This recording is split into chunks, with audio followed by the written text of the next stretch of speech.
Hello everyone, welcome to the Unacademy platform and very good evening to all of you.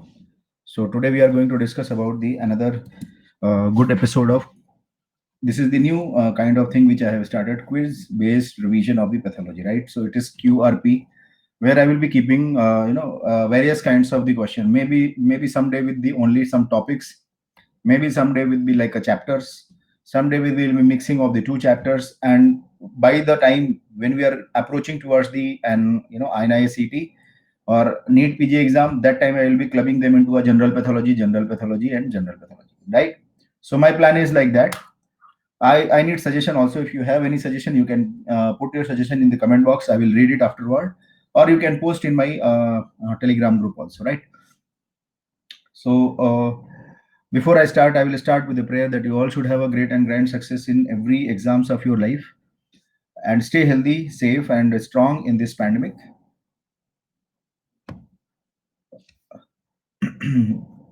Those who are new to this platform, I would like to request you follow me at my Unacademy profile.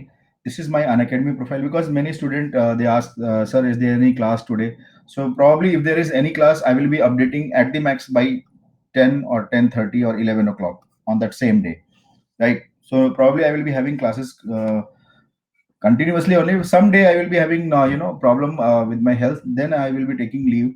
Otherwise I will be conducting lectures.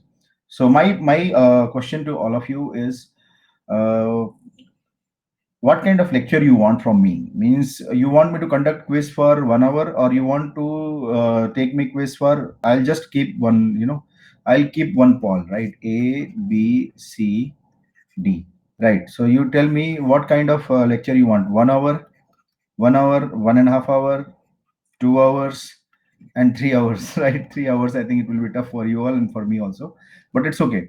Let us see how many of you are here. I just want to see the voting, right? How many of you are willing for longer hours? Quiz, yeah, it will be quiz only, right? I'll be talking about the quiz now. I will be taking quiz only, right?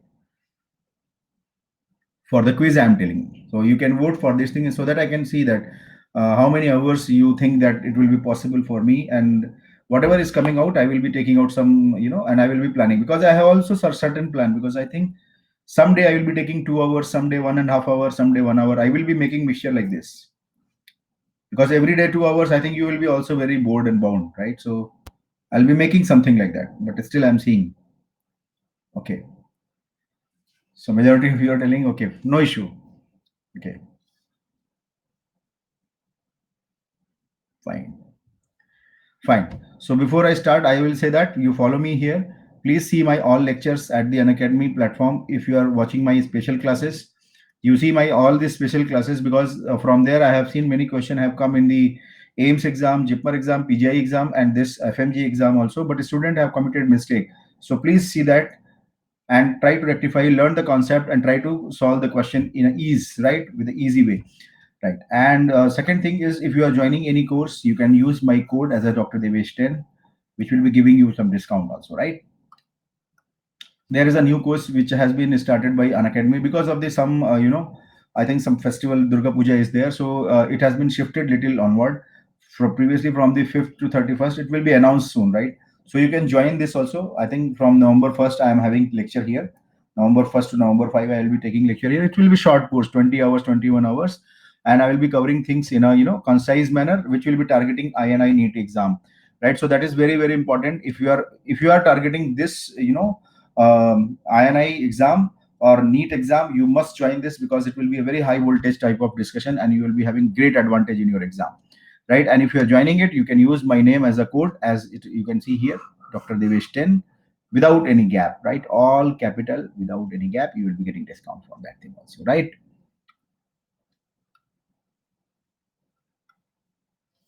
This is the Unacademy and Prep Ladder Iconic subscription. Unacademy plus Prep Ladder, right? This is called Iconic subscription. You can subscribe this because here you will be having advantage of the live lecture of the Unacademy and the recorded lecture of the Prep Ladder, right? And you can use this code Dr. Devesh 10. You will be getting discount, and these are the various prices for that Iconic subscription. So remember this Iconic subscription. You can see that 1 year, 1.5 year, 2 years, 3 years, right? And these are the pricings.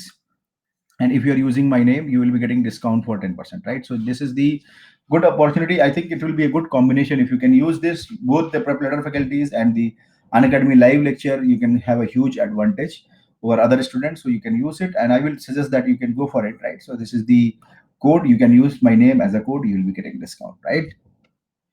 So let's start question number one, right? So this is the question number one of the lung pathology. 26-year-old. Now you can see and read the question, and I will start the poll, right?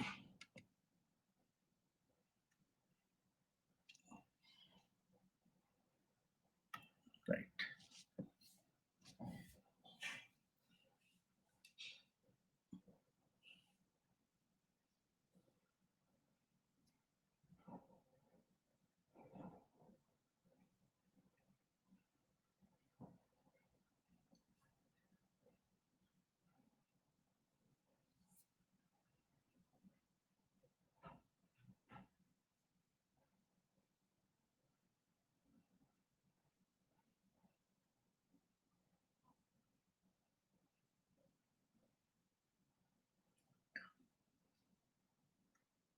Fine. So I got a good amount of correct answer for this question. So this question is a very simple question. If you look at the history itself, right? 26-year-old, right? 26-year-old female with postpartum sepsis, right? Postpartum sepsis, afebrile, and antibiotic therapy, right? She had worsening of oxygen, right? So whenever you are giving oxygen supply, she is not responding to that, and she is getting worsened after that, right? Over the past 3 days, chest radiograph is showing scattered bilateral pulmonary opacifications, right? So bilateral pulmonary opacifications are there, right? And the catch point is here ventilation perfusion scan, right? So ventilation perfusion scan when you are having mismatch, right? So that is suggestive of which disorder. So when you are seeing this kind of history and this kind of ventilation perfusion mismatch, that is suggestive of ARDS, right? That is the suggestive of ARDS. And whenever you are having ARDS history, what will be the microscopic finding? What will be the microscopic finding? So this question is very easy, straightforward question, right? So just you have to read the history and this kind of beautiful history, and there is a single answer here, that is the ARDS. And ARDS, what will be the finding? You are going to see the diffuse alveolar damage. See, these are the microscopic finding in the ARDS. Diffuse alveolar damage, right? Or also called as hyaline membrane deposition. Hyaline membrane deposition or hyaline membrane deposition, right? So this diffuse alveolar damage is because of hyaline membrane deposition only, right? So these are all because of fibrin. So all these things are due to the fibrin. So now you understood what should be right answer for this question. For this question, right answer is alveolar hyaline membrane. So A is the right answer. A is the right answer, right? Alveolar hyaline membrane, this will be seen in ARDS. Arterial plexiform lesions, where you will see arterial plexiform lesions, you will see pulmonary artery hypertension. So pulmonary artery hypertension, you will be seeing the arterial plexiform lesions, right? Interstitial fibrosis we can see in ARDS also, but usually ARDS will be having not that chronic, right? They will be not going for that chronic stage, and that is very rarely seen. Interstitial fibrosis you will mostly see in the uh, pneumoconiosis. You will mostly see in the pneumoconiosis. Lymphocytic infiltrate you will mostly see in the atypical pneumonias or viral pneumonias. Atypical or viral pneumonias, right? So that is how you can rule out other options also. So these are not possible for this kind of history, right? So in this, answer is ARDS, diagnosis is ARDS, and microscopy finding is alveolar hyaline membrane, right? So I will just explain about this ARDS, right? What happens in ARDS? What happens in ARDS? So if you ask me, what is the most important thing in the ARDS damage? So most important etiology, most important in etiology is the endothelial damage. So keep that in mind. Many students, they commit mistake by writing type 1 type 2 pneumocytes. It is not at all, right? That was the older AIMS question also. Please do not get confusion for this question, right? Most important damage in alveolar in ARDS is the endothelial damage, not the type 1, type 2 pneumocyte. Please make a note of this point, right? What happens in ARDS? What happens in ARDS? Whenever toxin enters, right, it will activate the macrophage. Macrophage activation will release the cytokines like interleukin 1, 6, 8, and all these will be recruiting neutrophil, and they are bringing neutrophil to the alveoli also, right? So this is one alveoli. Now here I am showing you one alveoli, right? This is the alveoli. This is the alveolar capillary. So whatever damage I am going to show you in this alveoli, same type of damage you will see in all alveoli. That is why it is called as diffuse alveolar damage, right? Why it is called as diffuse alveolar damage? Because the damage I am going to show you here will be seen in all alveoli, right? So I was talking about the toxin has come into the alveoli. Alveolar macrophages has been activated. Now they are releasing cytokine. These cytokines are doing two functions. First, they are activating neutrophil into the blood vessel, means into the alveolar capillary, and then they are having chemoattractant IL-8 and neutrophil will come here also, right? So in this process, what is happening? Some of the damage of the alveolar epithelial cell will be happening here. Some, right? So I'm just writing is in a small alveolar epithelial cell damage by the neutrophil. Very small amount. That is why I have given you a small thing, right? Now coming to the neutrophil, when it is be activated here in the alveolar capillary, what will happen? Because of this, neutrophil will be releasing enzymes, right? Neutrophil will be releasing enzymes like proteases and oxidases. Proteases and oxidases plus cytokines which are coming from the alveoli to the capillary, they will also cause damage of the endothelium. So protease, oxidase plus cytokine plus this, both are causing endothelial damage. Both are causing endothelial damage. And when endothelium will be damaged, remember endothelium is rich in procoagulant, right? Procoagulant will be released, coagulation pathway will be activated, and now fibrin will be formed, right? Fibrin will be formed. So endothelial activation, procoagulant, coagulation pathway, fibrin, right?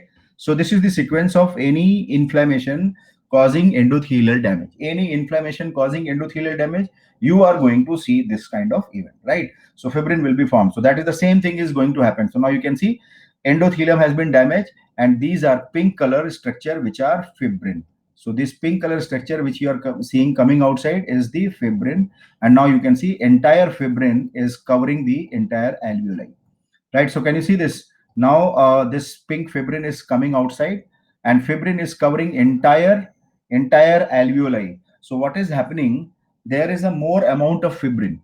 There is more amount of fibrin. So that is why I am writing in all capital fibrin, because they are the most important. So fibrin plus damaged alveolar epithelial cell, together they form hyaline membrane. Together they form hyaline membrane, and this hyaline membrane, you can see in this picture, this hyaline membrane is covering the alveoli. Now understood, this hyaline membrane is covering the alveoli. That is why it is called as alveoli of hyaline membrane disease, right? As I said, whatever you are seeing here will be seen in all alveoli, right? That will be seen in all alveoli. So what is this called as?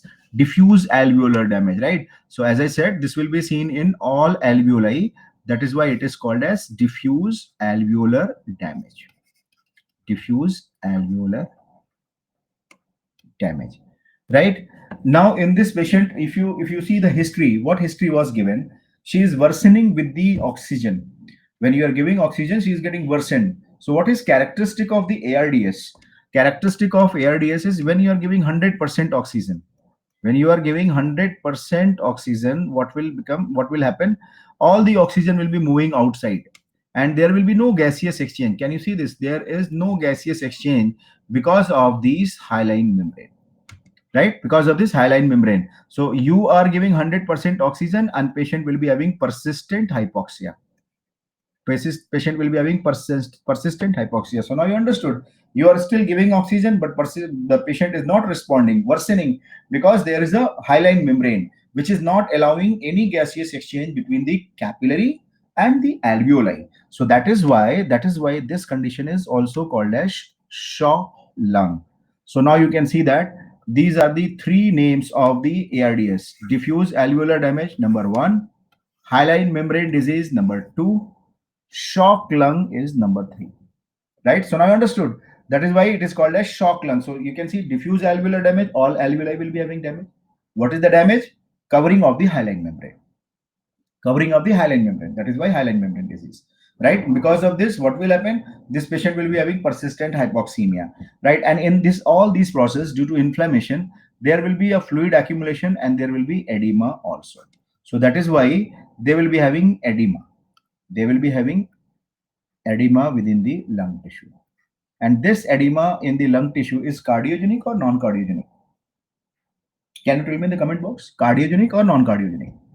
So this is non-cardiogenic, right? So remember, this edema which you are seeing here is non-cardiogenic, means it is not because of the cardiac abnormality, non-cardiogenic, right? Because in ARDS, when you will analyze the cardiovascular system, they will be normal, right? That is how you will be having a strong suspicion. That is how you are having a strong suspicion. Patient is having hypoxia. What is the most common cause of hypoxia? Cardiac reason, right? Cardiac reason. And when you are seeing the cardiovascular system, it is normal. That will arise the suspicion for the shock lung or ARDS. Now you understood. This is a very important clinical point which we all should remember, right? When you are going to suspect the ARDS, when a patient is having cardiovascular system normal, you are giving 100% oxygen, but persistent hypoxemia is present, right? So these are the important things. So overall in this process, can you see what is most important? Cell damage, endothelial, right? And what are the two important microscopic finding? Diffuse alveolar damage and hyaline membrane. Right now, examiner also asked question. Hyaline membrane consists of. So hyaline membrane will be consisting of pink fibrin. Can you see all these are pink fibrin? So fibrin will be pink in color. Always remember, fibrin will be pink in color, right? And that is how you will be seeing on the microscopic examination. So when you will be given a lung specimen of the ARDS, and you are going to see the hyaline membrane disease, right? As I have told you, hyaline membrane is made up of fibrin. So in this, you can see all these alveoli. I'm marking A alveoli. All these are alveoli, right? All these are alveoli, and all these alveoli, if you see and if you observe that they are having pink color material. Can you see? There is a pink, very thick, but somewhere it will be very thin. But nearly all alveoli, you can see all alveoli, whether it will be a very thick or whether it will be a very thin deposition of the fibrin. That is why it is called as hyaline membrane disease. And all are having, that is why it is called as diffuse alveolar damage, right? So that is how you will identify the microscopy of the ARDS. All the alveoli will be having damage and they will be having fibrin. This is the single most important thing you have to observe in your exam. You should not be worried about, okay, what kind of inflammatory cell. So it's okay, they are having neutrophilic infiltrate, right? But don't bother about these things, because neutrophil will be present in many of them. What you should bother about, you should bother about the alveoli. How are the all alveoli? Are they lined by pink fibrin? Yes, that's all. You are diagnosing a ARDS. Clear? So understood. Answer is A, alveoli. So now you can understand this question is ARDS patient, and ARDS patient, what will be the finding? Alveolar hyaline membrane, right? Now coming to the next question. This is the second question. You can see this question. This is again a very good question. But remember, this question is dangerous question. Look at the language, look at the history, and then you attempt this.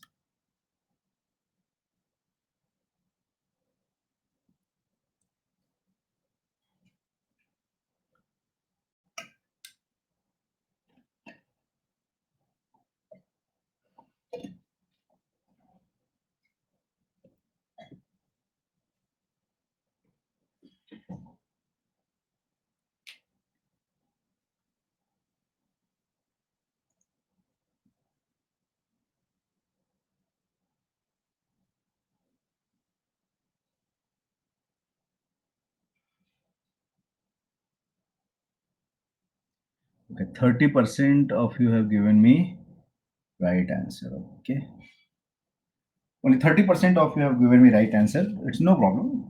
This question is little lengthier also, and probably it is having some concept also, right? If you look at this question, honestly speaking, 48-year-old man, increasing dyspnea, 4 kg weight loss, right? Past 2 years, smoked 2 packs of the cigarette per day for 20 years, right? But not for the past 1 year, right? Auscultation is showing decreased breath sounds. Chest radiograph is showing bilateral hyperlucent lungs, right? And lucency is especially marked in upper lobes. Which of the following is most likely to contribute the pathogenesis of this disease? What do you think that? What do you think that? What do you think that? Why majority of you have given macrophage recruitment and release of interferon gamma? Do you think this patient is having TB? Do you think this patient is having TB? Are you finding cough, fever, more than 3 months? Nothing like that, right? So it's not TB inflammation. It's a clear-cut picture of which disorder? Yes, emphysema. This is emphysema, right? This is a beautiful picture of the emphysema. This clinical picture is of emphysema. Auscultation is decreased breath sounds, right? Radiograph is showing bilateral hyperlucent lungs. And moreover, you can see the history of the smoking, right? Smoking, and that too not 1 or 2 years. It is for 20 years. 20 years smoking. So probably smoking has damaged him. Smoking has damaged him. So what is our diagnosis here? First, I will tell you. Our diagnosis is emphysema. Clear? So our diagnosis is emphysema. So for this particular question, answer is emphysema, right? Now the question is, why you people have chosen C option? Because you thought a TB, which is not a TB, right? Yes. So here, most important thing, I will tell you the smoking history. The smoking history, upper part of the lung. So it is all because of the centriacinar emphysema. See, impaired hepatic release of alpha 1 antitrypsin.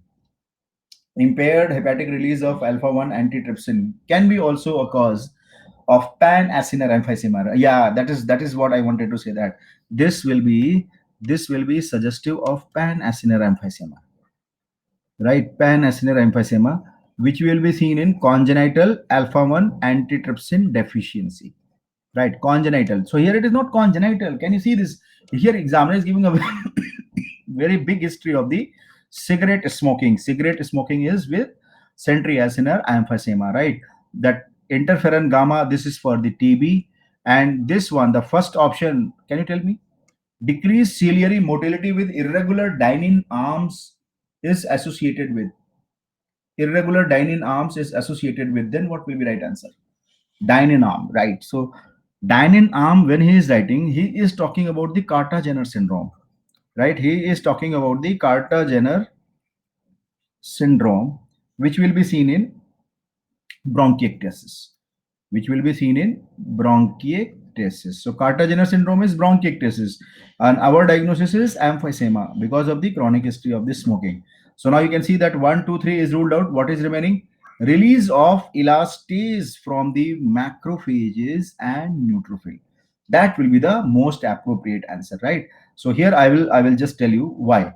I will explain you what is the pathology of the emphysema. What is the pathogenesis of emphysema? Pathogenesis of emphysema is protease, antiprotease imbalance. So protease, antiprotease imbalance is the pathogenesis, right? So we all know that protease, antiprotease imbalance is the pathogenesis. What are the proteases? Proteases are the elastases, right? Elastases are required to damage the elastic tissue of the acini. They are required to cause damage of the elastic tissue of the acini, right? So elastases are ready to damage elastic tissue of the acini in a normal individual, right? But what is happening in our normal individual? There will be antiproteases. Antiproteases. Who are the antiproteases? Alpha 1 antitrypsin, right? So now you understood. So this alpha 1 antitrypsin is going to protect us, is going to protect our acini. Our acini's elastic tissue damage by elastase. And who are releasers of the elastases? Elastases are released by the macrophages and neutrophil. So macrophage and neutrophil, when they are activated, they will release elastase, right? So that is the common normal balance in our individual lung tissue, right? And when this lung tissue balance is lost, remember, when there is a imbalance, so this is the pathogenesis. This was asked in NEET exam, right? What is the pathogenesis of emphysema? So this is the pathogenesis of emphysema: imbalance between the protease anti-protease mechanism. Mean to say that elastase will be more and alpha 1 antitrypsin will be less. So now you understood, balance is gone. Now elastase is more active, alpha 1 antitrypsin is less active. Clear? So this is about emphysema pathogenesis. Now look at these two important type of emphysema which I am writing here: centri-acinar and pan-acinar. Centri-acinar and pan-acinar. C for centri-acinar. So this is mnemonic. C for centri-acinar, and they are associated with cigarette smoking. They are associated with the cigarette smoking, right? Pan-acinar is alpha 1 antitrypsin deficiency, right? Yeah, option B can be associated with cirrhosis. Alpha 1 antitrypsin is definitely associated with cirrhosis. That is definitely associated with cirrhosis. So that is definitely associated with cirrhosis. Right? Cigarette smoking is going to activate macrophage. Macrophage is very dangerous because the elastase which is released by the macrophage, they are not only inhibited by alpha 1 antitrypsin, they have a capacity to digest and eliminate alpha 1 antitrypsin. I understood why we are so much worried about macrophage, because macrophage is very powerful. He can release elastases which will digest the alpha 1 antitrypsin. See this, alpha 1 antitrypsin usually protect us, but now macrophage is more notorious. Not only they will be breaking the resistance, they will be digesting and eliminating all the alpha 1 antitrypsin. That is why we should remember that macrophage is more important than neutrophil in the pathogenesis of centri-acinar emphysema. Can be a future question. Can be a future question. Always remember, this is kind of question which is going to be asked in future exam, where concept will be tested, right? So now this is a very important conceptual thing, because macrophage elastase is a very powerful elastase, more powerful than neutrophil. Whereas in pan-acinar emphysema, there will be congenital deficiency, right? There will be a congenital deficiency. So because of this congenital deficiency, there is nothing. So neutrophil elastase will be enough to cause damage of the pan-acinar, right? So now you understood this question. This question is a very simple question, right? Cigarette smoking history was there, so it is a centri-acinar emphysema. Macrophage, neutrophil, they will release their own elastases which will be causing damage of the alpha 1 antitrypsin. So everybody understood. So now the question, see, why many of you have given answer alpha 1 antitrypsin. See, I will tell you what is the psychology. Question was lengthier. Number one, you came to know that he is a smoker and all these signs are emphysema, and when you are reading quickly you get biased. Okay, this one alpha 1 antitrypsin is associated with the emphysema, so you understood like this. But what you have not given care for the cigarette smoking for so long, 20 years, right? And then your answer will be changed to the release of elastases from the macrophage and the neutrophil. I understood. So that is why I said in the very beginning, this question is not easy. It's a tough question, right? So, okay, everybody understood the concept, right? Now move on to the next question. This question is easy question only, but you have to read this question very carefully. Means diagram I have shown you many times, but the question is not that easy. Again, this question is not that easy. Sorry. Yes.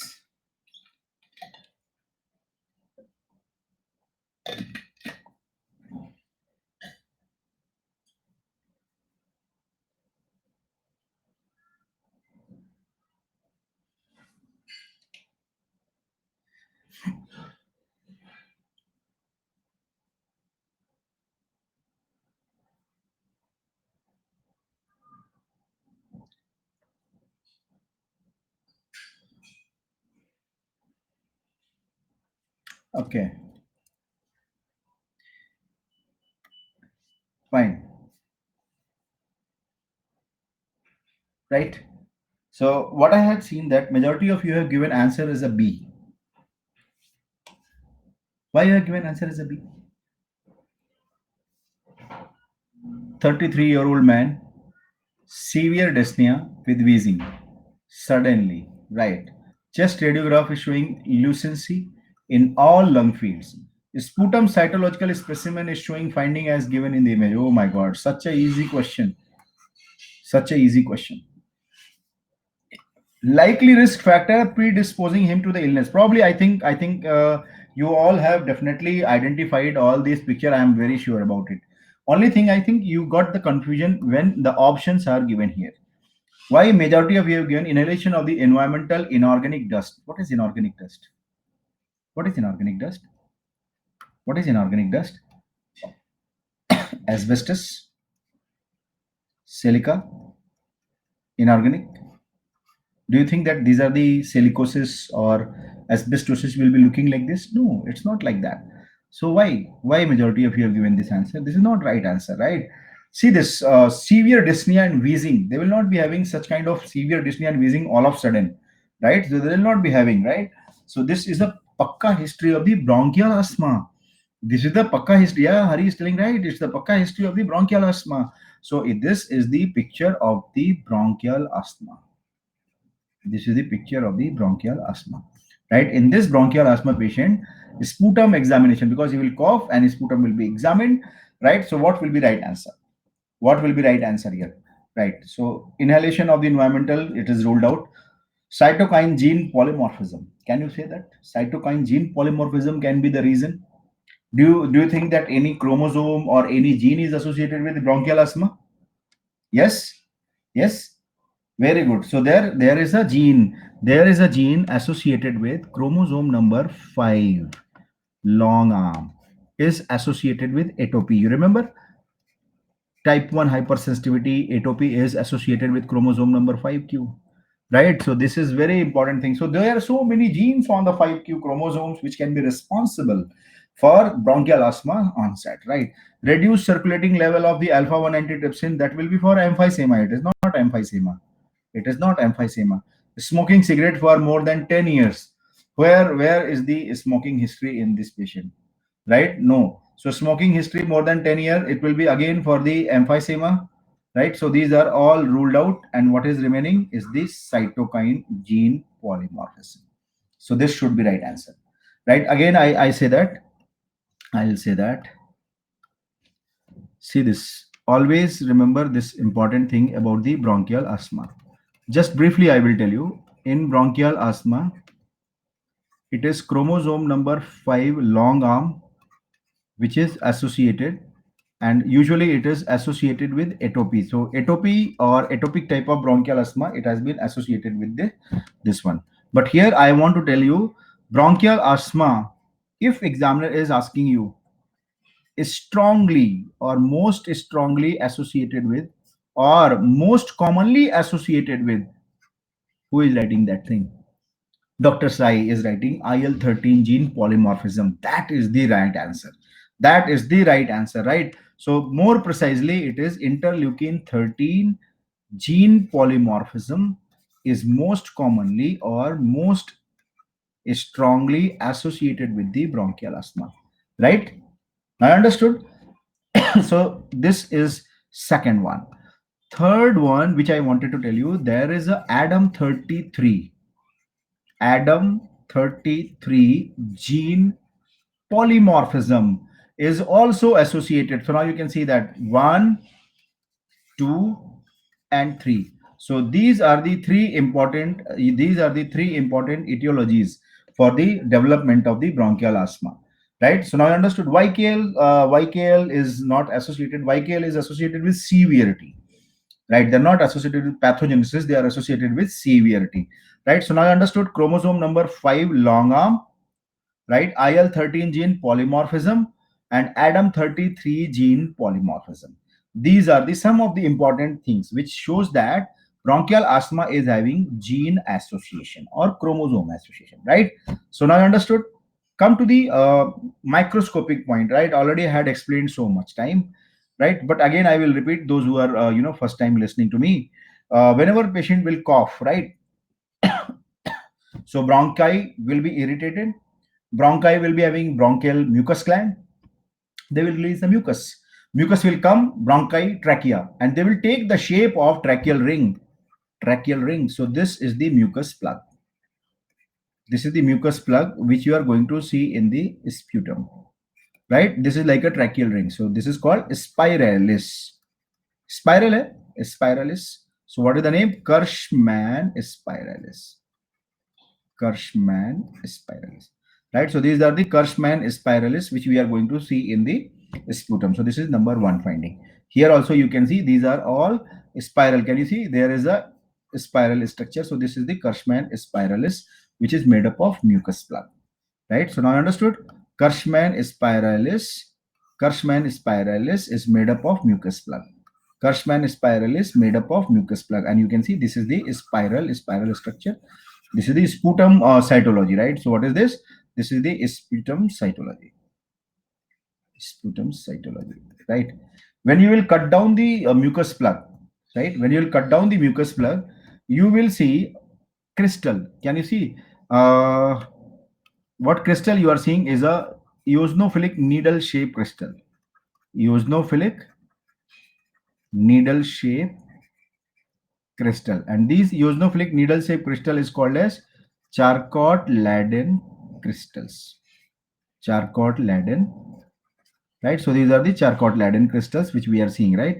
Charcot-Leyden crystals are made up of eosinophilic membrane protein. Eosinophilic membrane protein. What is name of that eosinophilic membrane protein? That is called galactin 10. So now understood. This is the second important thing. First we saw Kirschmann spiralis. Now we are seeing the eosinophilic structure. This is the eosinophilic, so many, right? Eosinophilic structure, which is needle-like, they are called Charcot-Leyden crystals, right? And Charcot-Leyden crystals are made up of eosinophilic membrane protein called galactin 10, right? So in this mucus plug, because patient is coughing, right? Patient is coughing and all these things are coming outside. And when it is coming outside, they are coming with the bronchial mucosal epithelial cell also, right? So because of that, when you are seeing the another cytology, when you are seeing the another cytology of the sputum, you are going to see a cluster of cells or group of epithelial cell. All these are epithelial cell inside, right? So we are seeing group of epithelial cells, and this group of epithelial cell is called as Crayola bodies. These are called as Crayola bodies, right? So these are Crayola bodies. So now you understood. So I am showing you, this is the third finding. Cluster of epithelial cell is called as Crayola body. So these are the three sputum cytology finding of the bronchial asthma patient, right? So these are the three sputum cytology of the bronchial asthma patient. Kirschmann spiralis, which is containing mucus plug. Second, you are seeing the Charcot-Leyden crystal, which are eosinophilic needle-shaped crystal made up of galactin 10. And third is cluster of epithelial cell, which are called as Crayola bodies, right? So this will confirm this, right? This is the second question, right? Now coming to the third question. This question is again a tough question, new question, and that is how question will be asked in your exam, next exam, or the INI NEET exam, INICT exam. They have changed the name. It's very difficult to tell. AIIMS, PGI, it is okay, but now INI, as if I am going to INA market in Delhi, right? Okay, no issue. But we'll go for this question. Let me put this. Yes, now you can go for this question.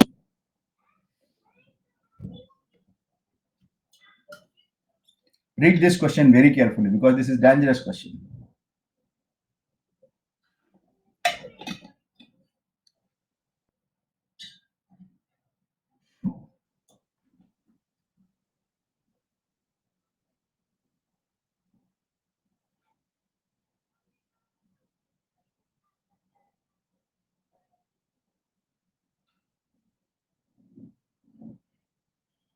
Okay, fine. So this question I got okay response, not very bad, not very good, but this question is tough, right? So it is expected. So if you look at this question is again a very conceptual question, very conceptual question. But the thing is, we do not give attention to this kind of concept. we focus on other things, lung cancer, which are very important. I'm not saying this is very important, but definitely this question already had been asked in AIMS exam. In my time, they had asked this question. That time, that images were not there. So if you look at this question, you can see 33-year-old female. This is number one, and the big hint: 33-year-old. That's all. Female, male, that doesn't matter. 33-year-old matters. Increasing dyspnea, cough, 10 days. Past 2 days, cough has become productive of chunks of gelatinous sputum. Productive of chunks of gelatinous sputum. This is one of the very clear-cut history. Yes, very good, Siddharth. Very good. On physical examination, she is a febrile. Extensive dullness and to percussion over all the lung fields, right? All the lung fields, when you are percussing, they are dull because something is there inside. Lung is, lung is the hollow structure. So when you will percuss, resonance will be there, right? And when you are percussing and resonance is not coming, it means there is something which is filling inside the lung, right? So that is the meaning. Chest radiograph shows diffuse opacification. Now chest radiograph is confirming that. Why there is opacification? Because something is there inside the lung tissue, right? And that is present on the both side. It means something is related to the condition which will be involving both sides, maybe hereditary, maybe congenital, maybe acquired also, right? Transbronchial biopsy was done. Definitely we'll be doing transbronchial. Microscopy appearance and HE staining is shown in the figure. So this is the microscopy, right? In this, what we are seeing, alveoli. These are all alveoli. Usually alveoli should be clear. But what we are seeing there is a pink homogeneous and pink frothy type or pink fibrinous exudate or pink fibrinous material is present inside the alveoli, right? Pink material is present inside the alveoli, throughout the alveoli. All alveoli they are having, right? So now you can see this kind of presentation on electron microscopy, many lamellar bodies. By electron microscopy, many lamellar bodies are present in the type 2 pneumocytes, right? So that is why you are seeing the lamellar bodies. Antibody directed against which of the following substances is most likely to cause? So see, examiner is clarified that this is a autoimmune disorder. So examiner is saying that this is an autoimmune disorder. So probably many people have gone for alpha 1 antitrypsin. कुछ लोगों ने some people have chosen the DNA topoisomerase 1 also. So here what we need to understand that alpha 1 antitrypsin we will see in emphysema, right? So it's ruled out, not possible. DNA topoisomerase, where you will see. Can you see any disorder which DNA topoisomerase 1 is involved and they can affect the lung? Productive chunks of the gelatinous means some gelatin material will be there. In our human lung, there is a surfactant. That surfactant will be like a gelatin material. So when he will be coughing, that probably that mucus is coming along with the surfactant. That is why it is looking gelatinous. Yes, very good. DNA topoisomerase 1 is associated with the diffuse scleroderma. Diffuse scleroderma, right? So scleroderma is also having lung involvement, but they will not be having this kind of presentation and not possible, right? They will be having, fibrotic lung disease. They will be having fibrotic lung disease. They will not be having this kind of presentation. Glomerular basement membrane, antibodies against glomerular basement membrane, where you will see Goodpasture syndrome, right? You will find this in Goodpasture syndrome. So that is not possible. Goodpasture syndrome will be having hemoptysis. They will be having hemoptysis. They will not be having chunks of the gelatinous sputum, right? They will be having hemoptysis, right? They will be having hemoptysis, not like this. So what is remaining? GM-CSF. And that is the answer. So this case is GM-CSF. Antibodies are formed against GM-CSF. Granulocyte, macrophage, colony stimulating factor, right? This is seen in the pulmonary alveolar proteinosis, PAP, pulmonary alveolar proteinosis, right? So this is the PAP disorder where you will be finding this kind of presentation, right? So here I will just describe the PAP and then I will come back to this, right? So what we are seeing here, see, this is the characteristic pink fibrinous homogeneous material, right? This pink fibrinous homogeneous material will be PAS positive, right? PAS positive, and they will be having lipid also. So pass positive lipid, because they will be having basement membrane also. That is why they are pass positive. Means basement membrane, some damage will be there surrounding tissue. That will why they will be pass positive. They will be having lipid positive also. Pass positive, lipid positive, gelatinous sputum. Gelatinous sputum, which we have seen in the question also, right? But here we are not seeing all these things. We are just writing pink fibrinous. This is much is the finding we are seeing in all alveoli. This is seen in all alveoli. So all alveoli are filled with, right? All alveoli are filled with, not one or two alveoli. All alveoli will be filled with the surfactant. What is this pass positive and lipid containing? These are the surfactant which are present here. So what are these things? These are the surfactant which has been accumulated. Why surfactant has been accumulated? Why surfactant has been accumulated?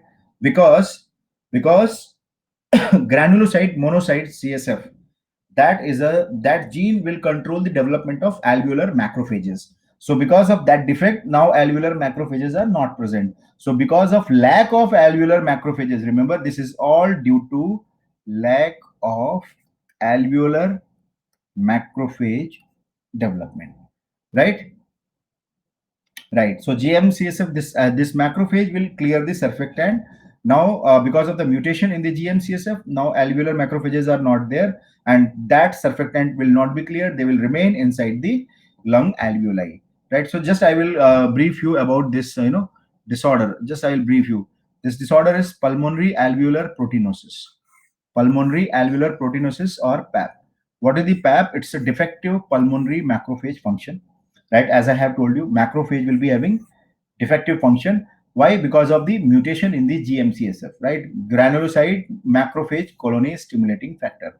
So because of the mutation in the GM-CSF, because of the mutation in the GM-CSF signaling, there will be increased surfactant accumulation, and where inside the alveoli or bronchiolar spaces, right? So that is what I was saying you, and that is why this patient is having problem. Because of no macrophage,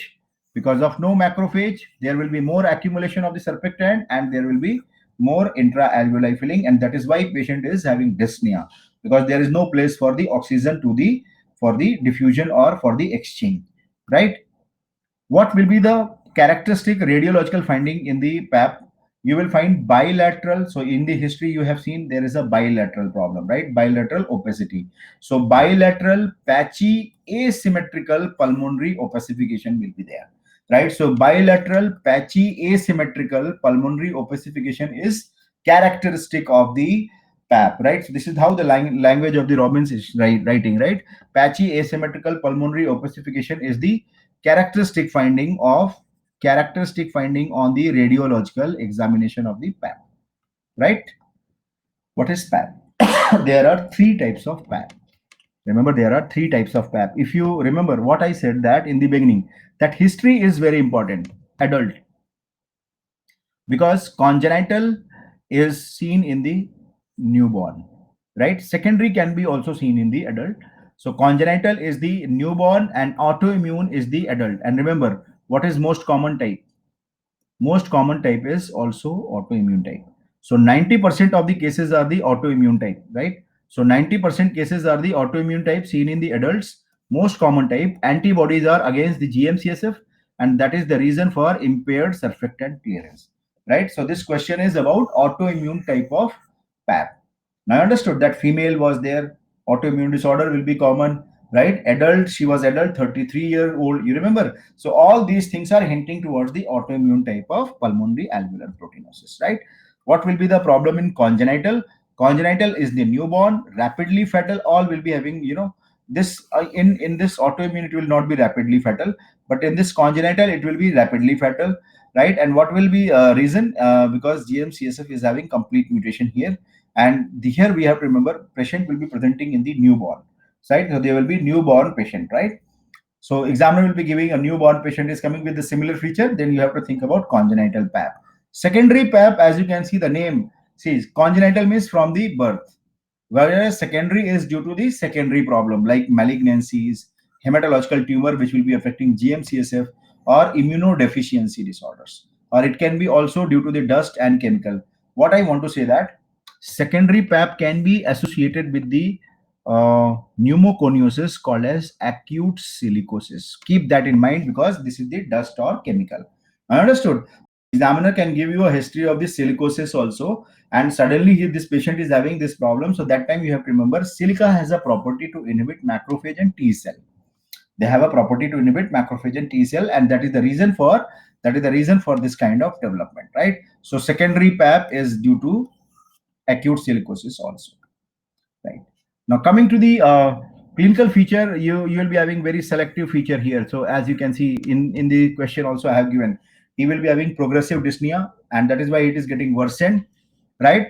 He will be having cough, dyspnea, and abundant sputum. And what is that sputum?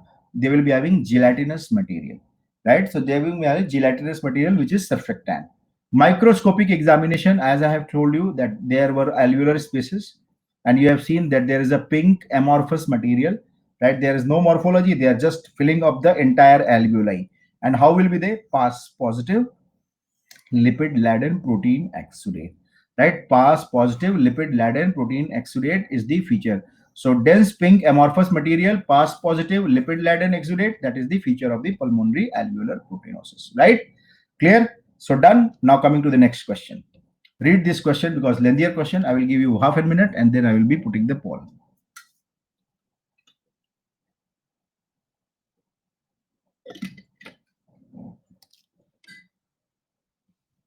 Okay, let's start.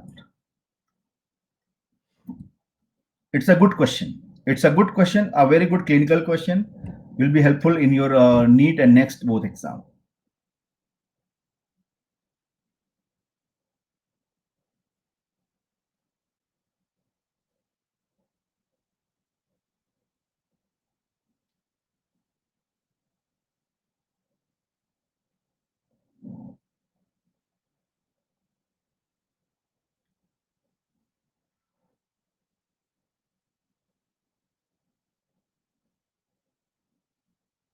Okay,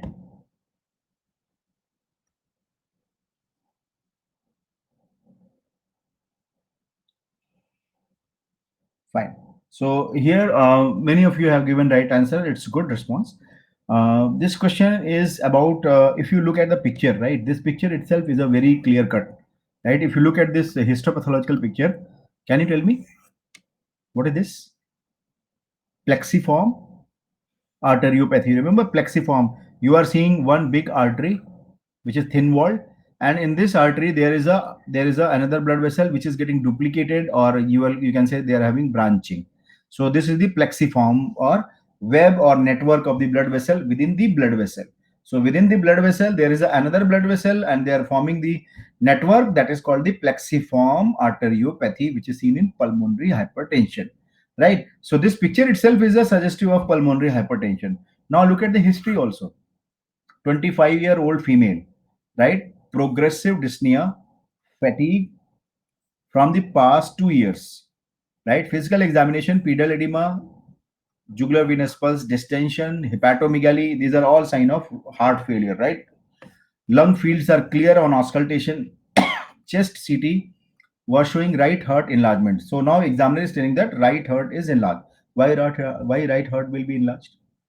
Why right heart will be enlarged? Because right heart is having pulmonary, right, pulmonary artery, and that is going to the lung. So if it is having some problem, then only there will be the blockade and there will be the stenosis or narrowing, that will be putting more pressure on the heart, and then right heart will be getting enlarged, right? So right heart enlargement is because of the pulmonary involvement, right? Cardiac catheterization is performed, pulmonary arterial pressure is increased. See, the question itself is justifying with the very next line. Pulmonary arterial hypertension has been increased, maybe because of the narrowing of the lumen. Because of the narrowing of the lumen, the tension has been increased and heart has to pump more, and in that eagerness to pump more, there will be more enlargement of the tissue. Simple rule of the hypertrophy, you remember. So there is a increase without see, pressure is increased without gradients across the pulmonic wall. So that is the criteria, right? Pulmonary systemic pulmonary pressure should be more than 25 millimeter Hg at rest. At rest means without any gradient across the pulmonic wall. No shunts are noted. So that is also one thing. If there is a shunt from the VSD like shunt, then it will be coming from the left ventricle to the right ventricle. That can also give the enlargement. So examiner is justifying that there is no shunting. That is not because of the shunting, purely because of the pulmonary involvement, right? So pulmonary artery involvement, transbronchial biopsy is performed, right? Microscopic examination is shown, right? And mutation in which of the gene encoding is responsible for this pulmonary disease, right? So it is a basically pulmonary arterial hypertension, reproductive age group female. It can be idiopathic pulmonary hypertension, right? So this is also called as idiopathic pulmonary hypertension. So in pulmonary hypertension, what is the problem? What is the problem? Many students have given answer as a TGF alpha, right? Remember, it is not TGF alpha which will be causing the problem. It will be caused by TGF beta. It will be caused by TGF beta, which will be causing fibrosis, causing fibrosis and leading to pulmonary hypertension. So this is a false statement. Alpha will not do this. Yes, TGF beta will be doing this. And remember, TGF beta family member, TGF beta is a big super family whose member is BMPR2, bone morphogenetic protein receptor 2, right? This bone morphogenetic protein receptor, it actually, it it controls the smooth muscle proliferation of the pulmonary vein, pulmonary artery, right? So they control the proliferation. So they will be promoting their apoptosis, and they're controlling them, right? And when they are having mutation, remember, when they are having mutation, there will be more smooth muscle proliferation. There will be more smooth muscle proliferation. And because of more smooth muscle proliferation, now you can see what is happening to the lumen. Lumen has been narrowed. You can see all these are fibrotic area. All these are fibrotic areas. So because of the smooth muscle proliferation, right?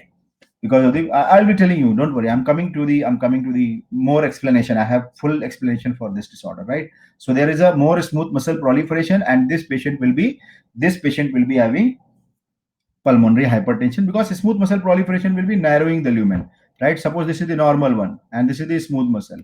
Now because of the excessive smooth muscle proliferation, what will happen? Lumen will be narrowed like this, and this narrowed lumen will increase the pressure, and blood pressure will be high, or pulmonary hypertension will be increased, right? So answer is B. Fibrillin 1 mutation is associated with Marfan syndrome, so this will not cause anything like this. Lysyl hydroxylase is required for the collagen cross linking, and this will be associated with the Ehlers-Danlos syndrome, and that is again not associated with this pulmonary hypertension, right? So I will just brief you about the pulmonary arterial hypertension. What happens in the pulmonary arterial hypertension, you can see in this picture also, right? There is a blood vessel, lumen is narrowed. Now you can see lumen has been narrowed, and there is a network and branching of the blood vessel, right? So plexiform lesion को क्या बोलेंगे हम? This is the tuft of capillaries. So you can see these are the tuft of capillaries, right, which is producing network or web within the lumen of the dilated thin wall blood vessels, and they can go beyond this also, right? So that is why it is called as plexiform, right? So that is why it is called as plexiform lesion. Why? Because there is a tuft of capillary formation. You can see tuft of capillary formation, right, which is producing a network web which is inside the lumen of the dilated. So you can see this is the lumen of the dilated thin walled capillary. It should be thin walled capillary, but why it is so much of thick? Because of the fibrosis. Because of the fibrosis, it has been thickened due to the BMPR2 mutation, right? Now, coming to the pulmonary hypertension, I will just brief you few words about this because it's a very important topic, right? Pulmonary arterial hypertension is called as when pressure is more than 25 millimeter of mercury at rest. You remember, no gradient change. That is why at rest, right? At rest, it should be more than or equal to 25 millimeter of Hg. What is that? Is pulmonary artery pressure. Pulmonary artery pressure more than 25 mmHg. What are the causes? COPD, interstitial lung disease, congenital heart disease with left heart failure, recurrent pulmonary embolism can be also reason, connective tissue disorder can be reason, and this is probably idiopathic because females are commonly associated with idiopathic, and they are also commonly associated with the BMPR2 mutation also, right? So BMPR2 mutation is commonly associated with the idiopathic one. Right. What is the pulmonary artery hypertension? It is because of, if you look at the pathogenesis, it is because of the mutation in the BMPR2 signaling pathway. Right. What is BMPR2? Bone morphogenetic protein receptor type 2. Right. So BMPR2 is the member of the TGF beta family. So here you can note it down in a bold letters. Right. TGF beta 2 superfamily, and his family member is the bone morphogenetic. Why the name is bone morphogenetic? Because initially it was associated with the bone morphogenesis. That is why this name has been given. But later on, it found out that they are also associated with smooth muscle hyperplasia and increased vascular resistance. Right? Smooth muscle hyperplasia, increased vascular resistance is the reason because of, because of the mutation in this one, right? Because of the mutation in this one, so they will be removing the smooth muscle. They will be removing the smooth muscle or doing the apoptosis of the smooth muscle. So you can see what is the normal function. Normal function of BMPR2 is vascular smooth muscle proliferation and favoring the apoptosis. Favoring the apoptosis means whenever there is a proliferation, they will be having apoptosis. And when they will be having mutation, they will be having excessive hyper proliferation.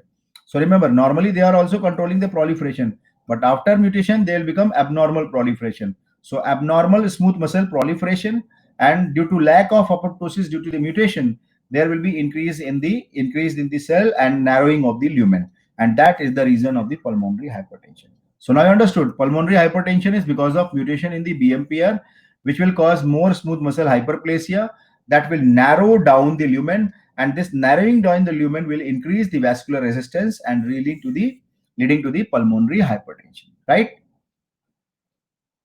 Pulmonary hypertension can be associated with atherosclerosis in pulmonary artery also. Remember, so it can be associated with atherosclerosis in the pulmonary artery. It can be muscular and elastic arteries. If you are seeing the muscular and elastic arteries, because there is a narrowing, so what will happen? There will be tunica media hypertrophy. They are having muscles, right? They are having muscles.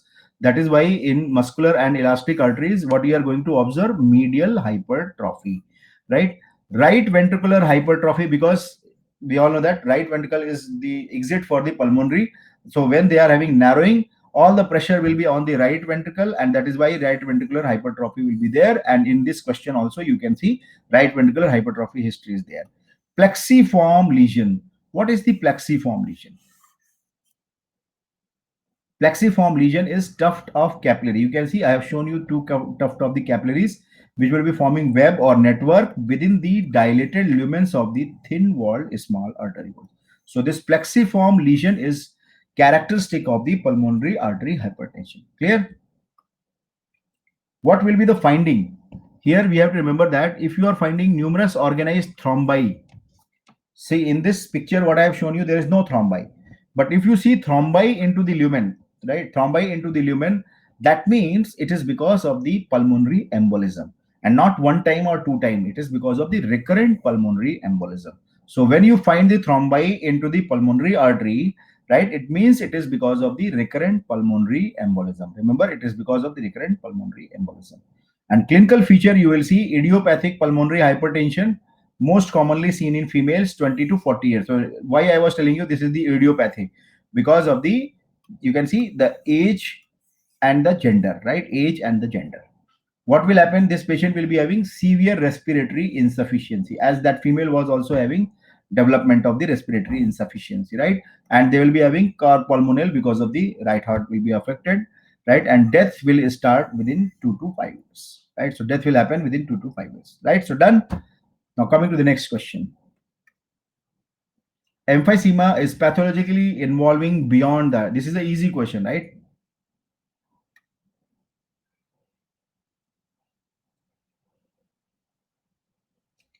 Easy question, single liner. Many times we have discussed this, right?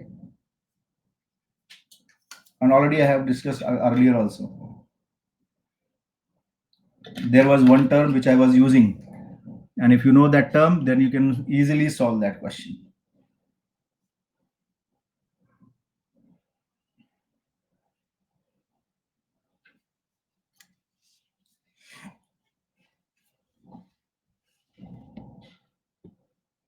Okay.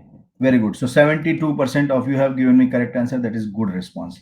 Emphysema is, it's a straightforward question. Terminal bronchiole, distal to the terminal bronchiole. So that is the right answer.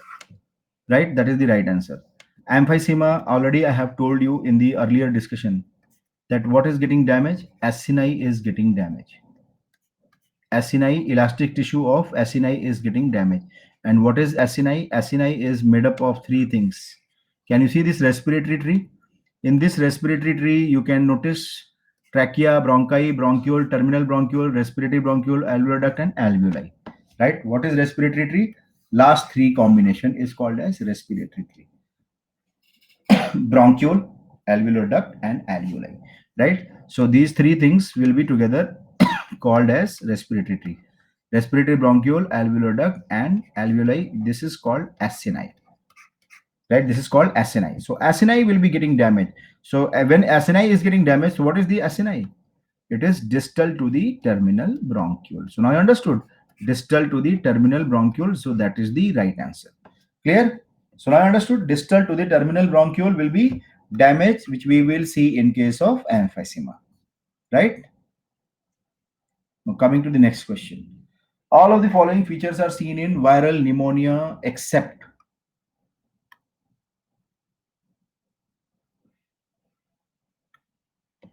viral pneumonia. Easy question only, right? This is again easy question.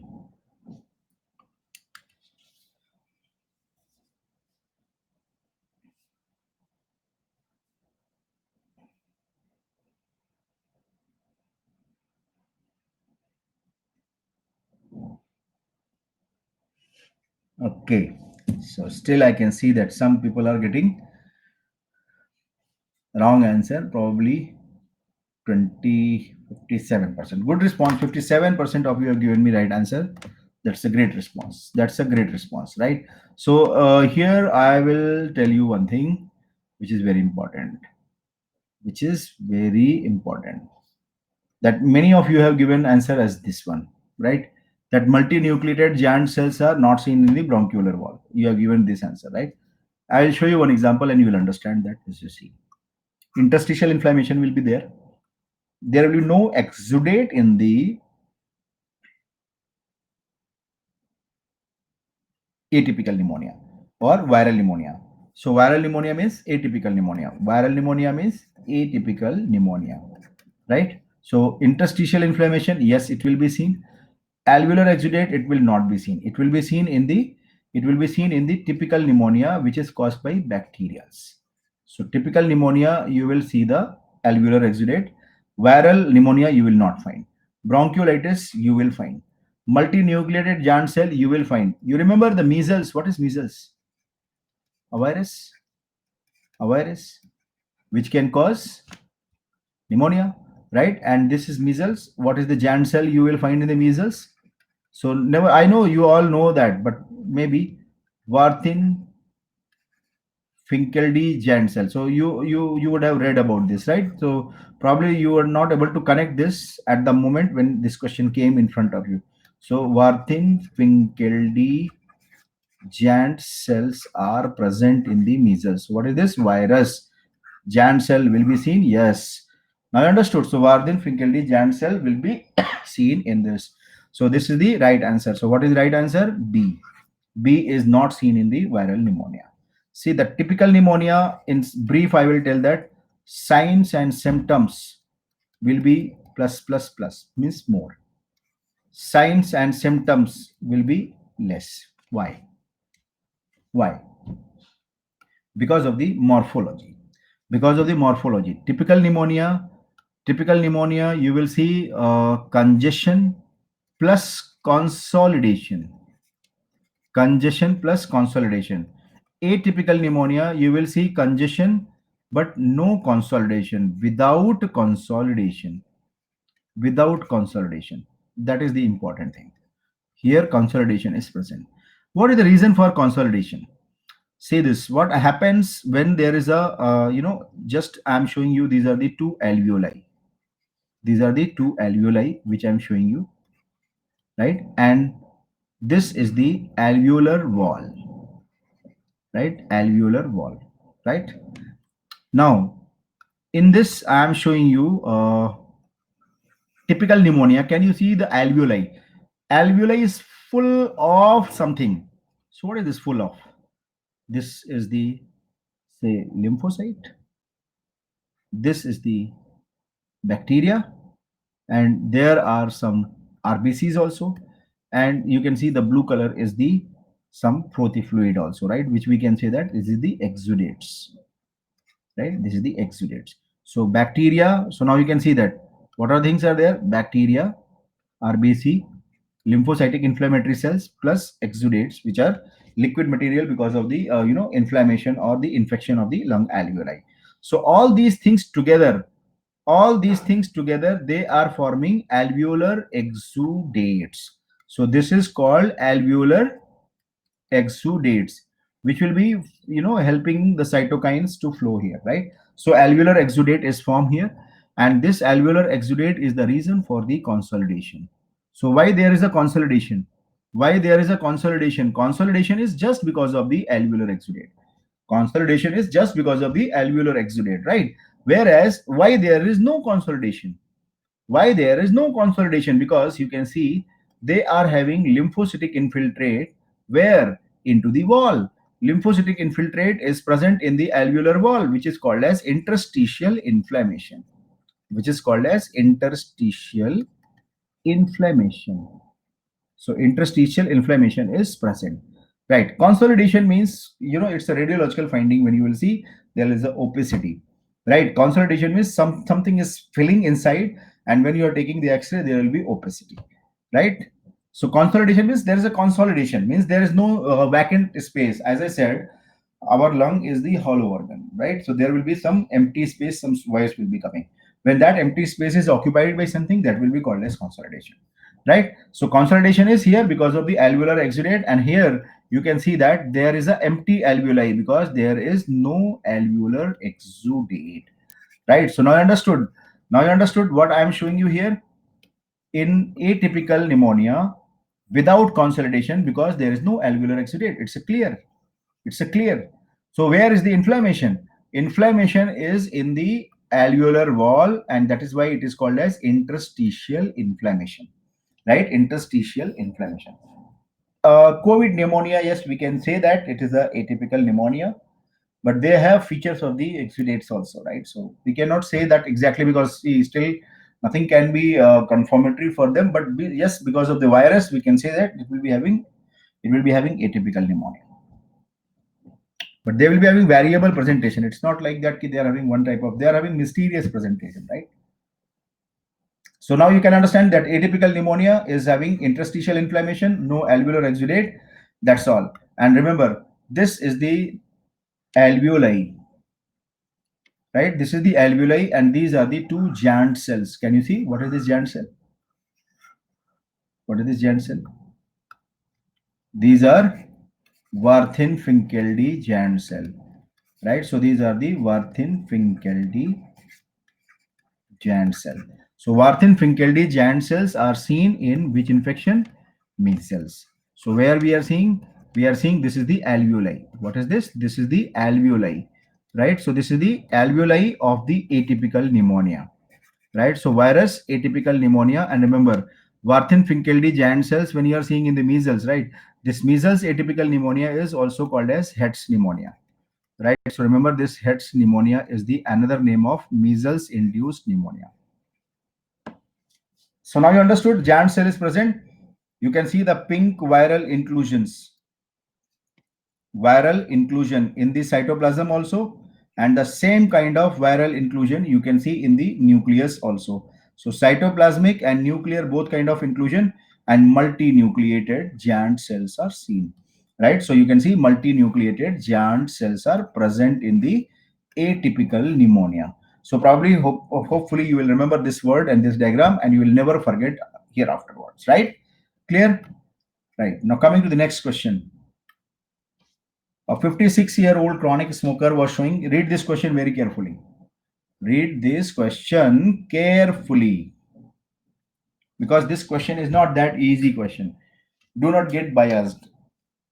think about, and then you give your answer, because this question is a thinker type of question. If you think that, okay, I have solved that all India question and this was the answer, gone, then you will not get the right answer.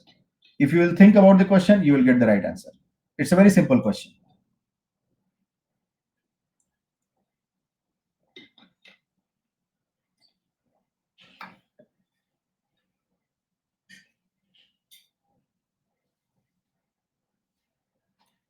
I have prepared this question so that you can create that kind of mistake. I have seen only 20% of you have given me right answer.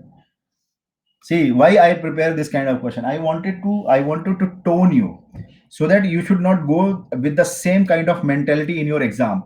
When you will attend my all these quiz session, I will force you to think by your mind. I'm not going to bring the same question. See, it will be looking the same question, like even my question will be looking the as if you have solved it. But if you are not giving attention, see here I am here sitting here and I'm telling you, read the question carefully. In exam center, nobody is going to tell you like me. But remember, when you will be solving these questions like this, right, when you are having this kind of practice, automatically you will come to know that. Automatically you will come to know that after some time you will be tuned up, right? You will be doing Devesh sir lecture is there. So in this quiz here, there will be some twist, right? So what will happen? Your mind will be tuned for that thing, and in exam it will be automatically going on. Okay, we will see the language, right? So like that you will be going off. So this question I have seen many people have given answer as a cytokeratin, because the older question, right? I have seen it, right? Many of you have given cytokeratin because there is a chronic smoker. Oh my God! And what is this? And what is the possible marker? Smoker, squamous cell cancer, cytokeratin, right? Did you read? Chronic smoker showing numerous desmosomes and tonofilaments with a secretory rough endoplasmic reticulum on the ultrastructural examination on the resected lung biopsy. What is the possible marker? This is a history. Yeah, very good. This is a history of the adenocarcinoma. I have not given you history of the squamous cell. Understood? I have not given you history of the squamous cell. I have given you history of the adenocarcinoma. All the smokers are not the squamous. Some smokers will be adenocarcinoma also. Look at the history. Desmosomes, tonofilaments, and secretory rough endoplasmic reticulum clinches the adenocarcinoma. So this is the history of lung adenocarcinoma. And lung adenocarcinoma will be positive for napsin. Cytokeratin is for the squamous cell cancer. Vimentin is for liposarcoma or for melanoma. All these cancer will be vimentin. Neurofilament will be carcinoid or small cell cancer of the lung. Carcinoid or small cell cancer of the lung, or neuroendocrine tumor of the lung, I should say. Clear? So now I understood. So I was expecting more actually, right? Only 20% of you have given me right answer. So that was not fair, right? See this. Desmosomes and tonofilaments, when you see on electron microscopy, right? That time you should have two thought in your mind. What examiner is talking about? If examiner is saying numerous secretory rough endoplasmic reticulum, it means it is a adenocarcinoma, right? Number one. This was the question in AIMS 2013 and 14. Two times this came. Neurosecretory granules, when examiner says numerous desmosomes and tonofilaments along with neurosecretory granules, it means he is talking about the small cell cancer of lung, right? You got it? So there are two things we have to keep in mind when you are going to attempt: numerous desmosomes and tonofilament on the electron microscopy along with secretory rough endoplasmic reticulum is adenocarcinoma, and desmosomes tonofilaments along with neurosecretory granules, it will be suggestive of small cell cancer of the lung, right? Gone. So if you have committed mistake here, be happy. I'll tell you, if you have committed mistake here and you are regretting for that thing, you should be happy, because you are never going to commit same mistake in your exam. This is the maximum severity which examiner can ask you from here, right? Fine. Now coming to the next question. This is the older aims question, as it is I have asked. Which of the following neoplasm is ALK positive? Which one? Easy question. Old aims question. 2 years, 3 years back, this question came in aims exam. 2 years back.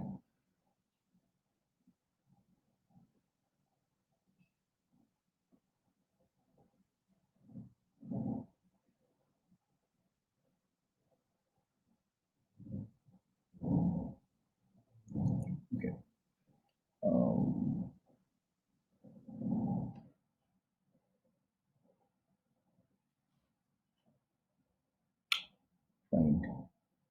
So here also I did not get a very good response, right?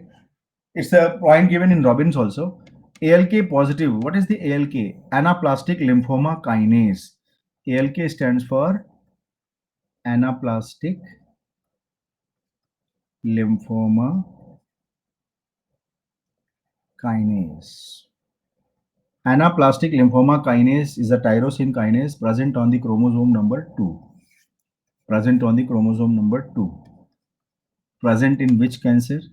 It is present in anaplastic large cell lymphoma. It is also present in case of neuroblastoma. This is very important. Neuroblastoma. These are the two things also given in the Robbins, right? And now third is the inflammatory myofibroblastic tumor. So this is the right answer. And even it will be present in the adenocarcinoma of the lung also. Right. So now I understood. So these are the four things where anaplastic lymphoma kinase IHC. This is the immunohistochemical marker, right? So which neoplasm is ALK positive? So now I understood. Answer will be A. Answer will be A. Synovial sarcoma is a sarcoma which will be positive for the cytokeratin. Cytokeratin is also positive, right? Cytokeratin is positive, right? Fibromatosis, there is nothing. Ewing sarcoma, we all know that. CD99 or MYC2 is the marker which will be positive here. So it's a very clear cut question, all right? It's straightforward question which I'd ask you. But what I wanted to tell you here that anaplastic lymphoma kinase can be present in the adenocarcinoma of the lung also, inflammatory myofibroblastic tumor of the lung also, and neuroblastoma and anaplastic large cell lymphoma. So these are other tumors where you will be seeing. So all these things you remember, because what I feel this year exam when they are going to conduct INI CET exam, that PGI JIPMER every has been clubbed. So it is highly possible that AIMS people will be giving multiple answers also, right? Multiple answers for the same question. So that time you have to remember all these things: anaplastic large cell lymphoma, neuroblastoma, inflammatory myofibroblastic tumor, and adenocarcinoma of the lung. Right, right, right. Please again read the question carefully. This could be a trap, right?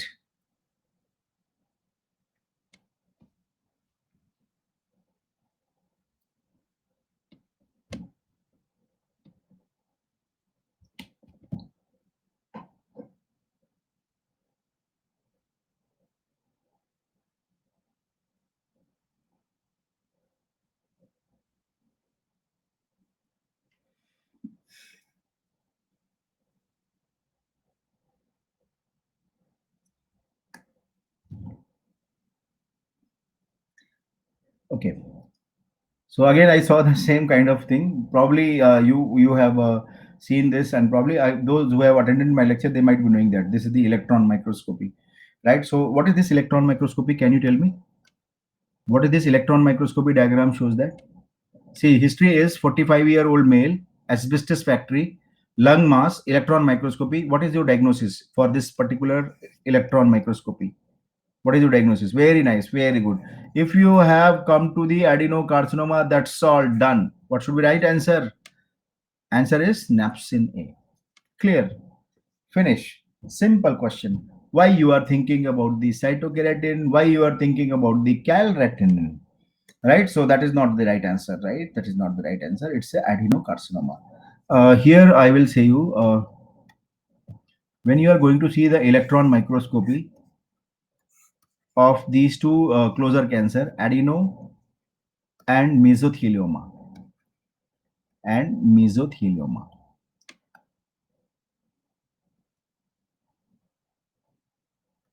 Just a minute. No, no, no, no, no, no. Just a minute. Just a minute. Probably there is a mistake. This is not the B, right? This is not the B. Not the B. Not the B. By mistake, I have not the B. I don't know what I have given you answer. Right? This will be B. This will be the B, not napsin A, right? So what I'm showing you here now, yeah. So adenocarcinoma, when you are going to see on electron microscopy, there will be a small non-branching villi, non-branching small microvilli, right? So this will be the small non-branching microvilli, whereas here you will see the large branching microvilli, large branching microvilli, right? So large branching microvilli, when you are seeing, it is a mesothelioma, right? It is a mesothelioma. So this question is mesothelioma only, right? This question is mesothelioma, not adenocarcinoma. Please modify that. This is the mesothelioma, not the, please remove that, right? So now we can see that what is how to identify this, because whenever you are going to see this picture, you will see the long one, right? You will see the you will see the long microvilli here. The branching is like a round structure. These are the tip of the branches. These round structures are the tips of branching, right? So tips of the branching, and these are the large microvilli, large microvilli or long microvilli. Whereas in adenocarcinoma, you can see these are the small non-branching microvilli, small non-branching microvilli. So a small non-branching microvilli you will see in case of adenocarcinoma, right? And large branching microvilli you will see in the mesothelioma, right? So this question, that's why I was telling you this question is not that easy. Probably I have given you the wrong answer also, so just ignore that thing, right? Answer those who have given calretinine, they are the right answers, right? Those who have given answer calretinine, they are the right answer. Here I will tell you, mesothelioma, they are positive for cytokeratin also, they are positive for calretinine also. That is why I said this question is a tough question. This question is a tough question. Cytokeratin 5-6 is positive in the mesothelioma, and calretinine is also positive. But out of these two, when examiner is asking you, remember calretinine is the best IHC marker for the mesothelioma. Best IHC marker for the mesothelioma, right? So now you understood this point. So answer is mesothelioma, calretinine will be positive. Here, I think I have the table also. See this, the problem is adenocarcinoma, mesothelioma, both will be having glandular structure, and that is why we are going to use the IHC stain, right? IHC stain, calretinine is for the mesothelioma, cytokeratin 5, cytokeratin 6 will be positive. But out of all these, remember, calretinine is the best IHC marker for the mesothelioma, and that was the NEET question also. Adenocarcinoma will be positive for thyroid transcription factor, napsin A, and there will be cytokeratin 7 positive and 20 negative, which was the previous year PGI question also, right?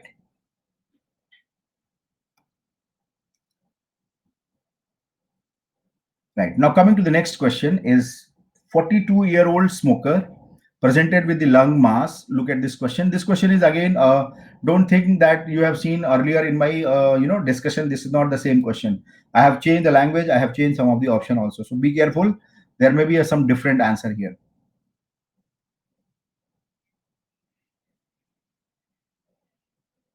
Yes. Now you try this. Which is true about this tumor?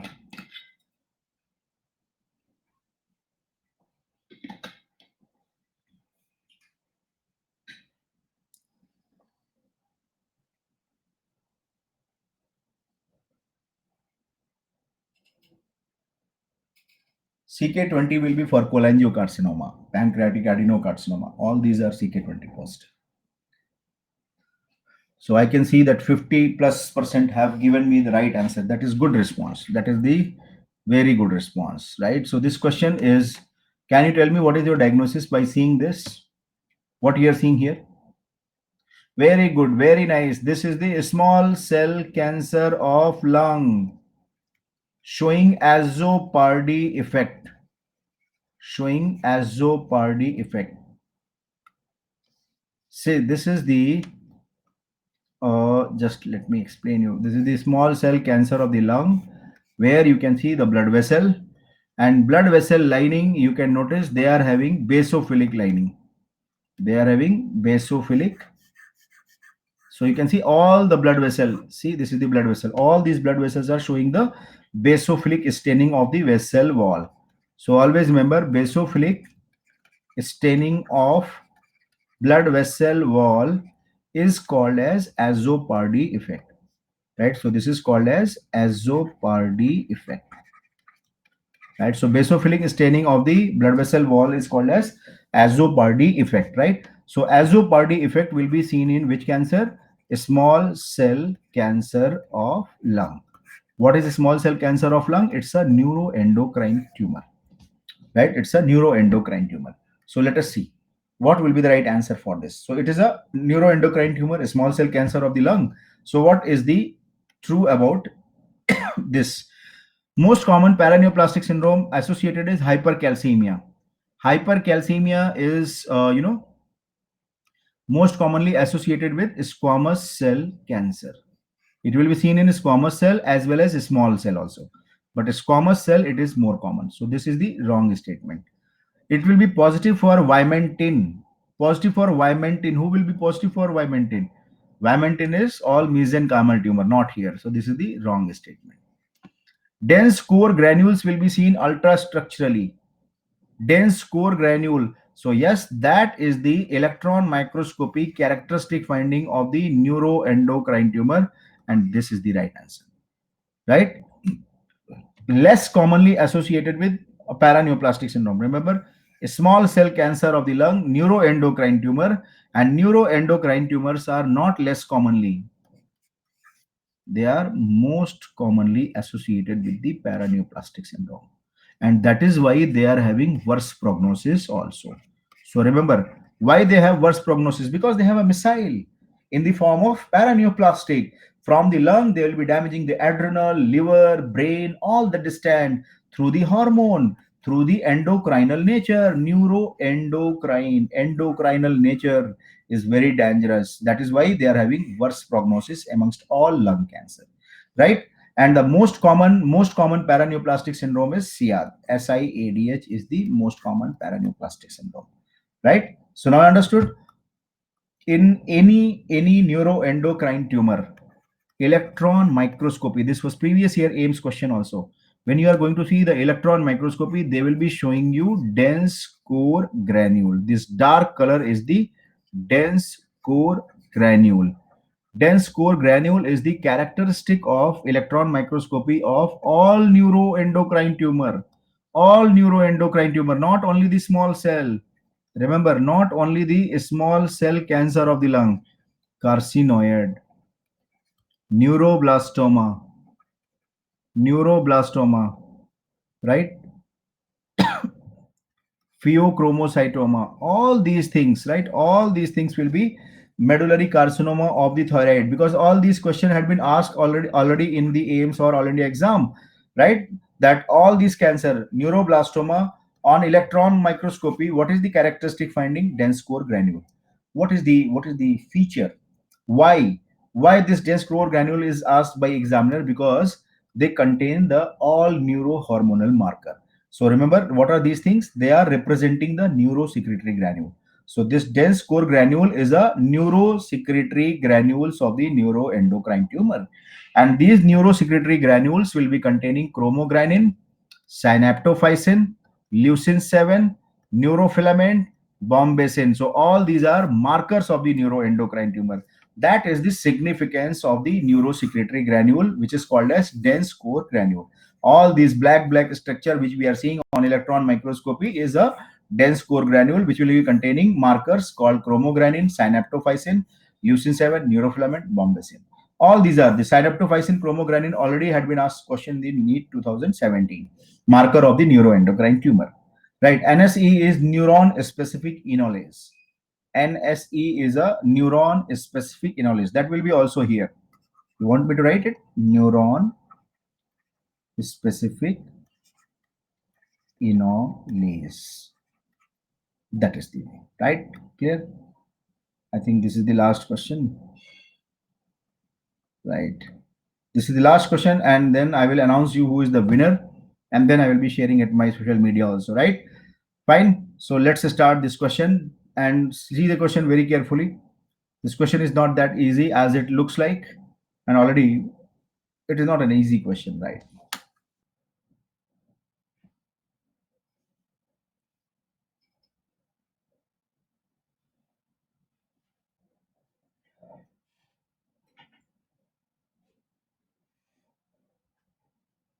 Fine, fine. Hmm. I can see that many of you attended my lecture and given me the answer, which was the previous answer, right? I can see that 34% people you have given that answer, right? So, okay, I knew that many of you will be writing. See, I'm just telling you, don't mug up the things, right? Don't mug up the things, right? Try to see the question. How I am asking question. 40-year-old male, incidental round radio opacity is the coin-like lesion, and biopsy was taken. So in this biopsy, can you see what are the things you are able to identify in this biopsy? In this bigger picture, I will write down. What are the things you are able to see? Can you see this? What is this? It's a fat cell, right? What is this? It's a cartilage. Cartilage. What is this? Is smooth muscle. This is also cartilage. Smooth muscle. What is this? Respiratory epithelial cells. Columnar epithelial cells. Right. Right. So now we are seeing the different cells. Fat cells, cartilage, smooth muscle, everything is there. So what is this? This is the pulmonary hematoma. Right. So what I'm showing you, this is the pulmonary hematoma. Right. So this is the pulmonary hematoma, and this pulmonary hematoma, what we are seeing, there are all these things, right? And what will be the characteristic of the pulmonary hematoma? I'll just tell you one by one. They will be having mixture of the mesenchymal and epithelial tissue, right? Mixture of the mesenchymal and epithelial tissue. I will just explain and then I'll come back. Then probably you will understand more, right? Let us have a brief overview of the pulmonary hematoma, right? Radiologically, they will be having radio opacity on the X-ray, right? And what is that? That is the coin-like lesion. When you will see the biopsy, what they are consisting of? They are consisting of the nodules. Nodules of what? Connective tissue. They are having nodules of the connective tissue, means mesenchymal tissue like a cartilage, right? So nodules of the connective tissue will be there, and they will be enclosed by or intersected by epithelial tissue. So there are two tissue, connective and epithelial, right? Connective tissue, I'll just connective tissue example I'm writing here is the cartilage, right? I'm just writing one thing, cartilage and fibrous tissue. Epithelial tissue, as I have told you, there is a respiratory epithelial lining. So respiratory epithelial cells. So now you can see this. These are the connective tissue and epithelial tissue. Both things are present in the mixture, right? What is the most common connective tissue? They can ask you this question. These are the lines of the Robbins, right? These are the lines of the Robbins. When you will see the 10th edition, you will find all these things, right? So what is the most common connective tissue? Cartilage is the most common connective tissue, right? What is the very important thing? When, if you remember, when I used to teach neoplasia, I always say that hematoma is not a non-neoplastic lesion. You remember, I always say that hematoma is a tumor, a benign tumor, most common benign lung tumor of the adult, right? So that is how I used to ask. So what is this? Chromosome number 6, short term, or they may be having association with the chromosome number 12. So 6p12q aberrations are present in this, right? So pulmonary hematoma, they are having two association, chromosome number 6 and 12, right?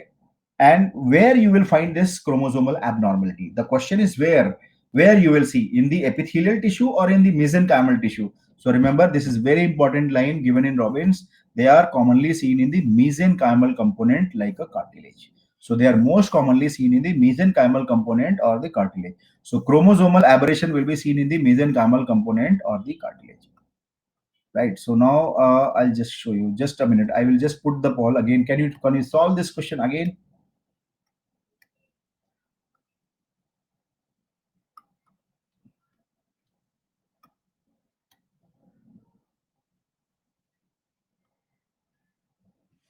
Just have a try. This shows epithelial and mesenchymal. There are so many tumor where you will be seeing this. There are so many tumor where you can see the epithelial, mesenchymal both will be present. In Warthin tumor, in the pleomorphic adenoma also you will be finding that kind of thing, right? Synovial sarcoma also you will be finding epithelial component and mesenchymal component. They also have, right? In uterine, carcinosarcoma also you will be having the same kind of component. So they all are having, the same kind of component. I think I have given this question already. Okay, fine. Okay, let me share you who is the first rank for the today. I'll just